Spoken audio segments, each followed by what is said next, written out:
আজকে বাড়িতে রাত্রিবেলা কলার চিপস ভাজবো, তোমাদেরকে দেখাই। এই যে দেখো কলা কেটে নিয়েছি ছোট ছোট ছোট ছোট করে, আর তেল এখানে প্রায় গরম হয়ে গেছে, এখন দিয়ে দিই। আর কলার চিপস হতে নাকি অনেক টাইম লাগে, এই অল্প অল্প করে ভাজি, সরে যায় একটু। এই দেখো আর একটু নিয়ে নিই।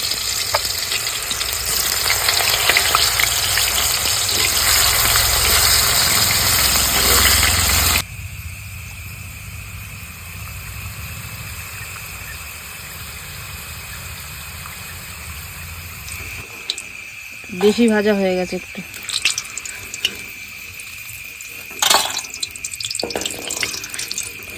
ভাজা হয়ে গেছে, ওইগুলো দিয়ে দিই।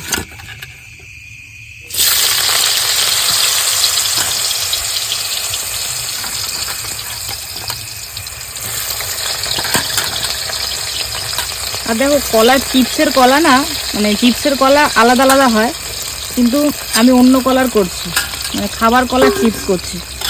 চিপস যে কোনো কলার করলেই হলো, অনেক টাইম লাগে হতে হোক এগুলো। এই কলার চিপস এমন একটা রেসিপি বলতে পারো, রাত্রিবেলা যদি মনে করো খালি চা খাবে আর কলার চিপস খাবে, তাহলে আর কোনো খিদে ফিদে কিছুই পাবে না। আর এর মধ্যে সামান্য একটু লবণ এবার ছিটিয়ে দিই, লবণ একটু ছিটিয়ে দিই, এবার খাও কলার চিপস। দারুণ। অনেকে হলুদ দেয় কালারের জন্য, কিন্তু আমি কোনো হলুদ দিই।